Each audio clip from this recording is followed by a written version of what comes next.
Repeat बनासकांठाના જંગવાળા સ્થિત સુપ્રસિદ્ધ આસ્થાના કેન્દ્ર વટીલા ધામ ખાતે હનુમાન જન્મોત્સવની અત્યંત ભક્તિપૂર્વક ઉજવણી કરવામાં આવી હતી। રામનવમીથી શરૂ થયેલા વિશેષ અનુષ્ઠાનોની આ પવિત્ર દિવસે પૂર્ણાહુતિ થઈ હતી તેમજ વિશ્વ શાંતિ અને જન કલ્યાણના અર્થે ભવ્ય મહાયજ્ઞ અને મહાઆરતીનું પણ આયોજન કરાયું હતું। વટીલા ધામની એક અનોખી વિશેષતા એ છે કે અહીં સામાન્ય દિવસોમાં દીવા પ્રગટાવવામાં આવતા નથી, પરંતુ હનુમાન જન્મોત્સવના દિવસે 24 કલાક માટે અલૌકિક અખંડ અને જ્યોત પ્રજ્વલિત કરવામાં આવે છે, જેના દર્શન માટે હજારો શ્રદ્ધાળુઓ ઉમટી પડ્યા હતા। આ ધાર્મિક ઉત્સવની સાથે જ સામાજિક ઉત્તરદાયિત્વ નિભાવતા હજારો યુવાનોને વ્યસન મુક્તિના સંકલ્પ લેવડાવવામાં આવ્યા હતા। વહેલી સવાર સુધી ચાલેલા મંત્રોચ્ચાર અને જય શ્રી રામના નાદથી સમગ્ર વટીલા ધામ ભક્તિમય બની ગયું હતું।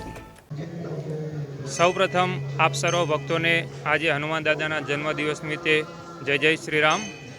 આપ સર્વ ભક્તોને જણાવતા આનંદ થાય છે કે અહીંયા વટીલા ધામમાં દાદાના આદેશ પ્રમાણે રામનવમીથી આજે હનુમાન દાદાના જન્મોત્સવ સુધી સર્વ જીવ માત્રના કલ્યાણ અર્થે અને વિશ્વમાં શાંતિ સ્થપાય એ અર્થે દાદાના આદેશ પ્રમાણે અહીંયા રાત્રિ જાગરણ કરીને હવનમાં આહુતિ અર્પણ કરવામાં આવી હતી।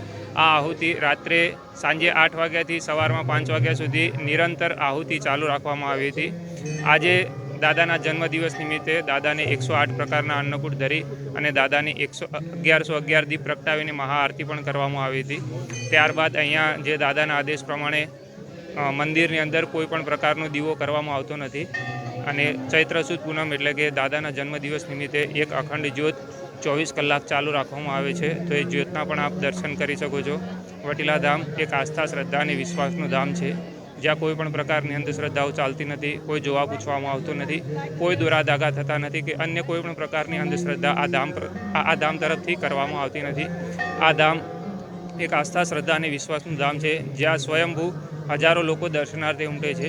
આજે હનુમાન દાદાના જન્મદિવસ નિમિત્તે પણ સવારેથી રાત્રે 12 વાગ્યા સુધી મંદિરના દ્વાર ખુલ્લા છે અને હજારો ભક્તો અહીંયા દર્શનાર્થે આવે છે અને દર્શન કરીને હજારો લોકો ધન્યતા અનુભવે છે। જય જય શ્રી રામ।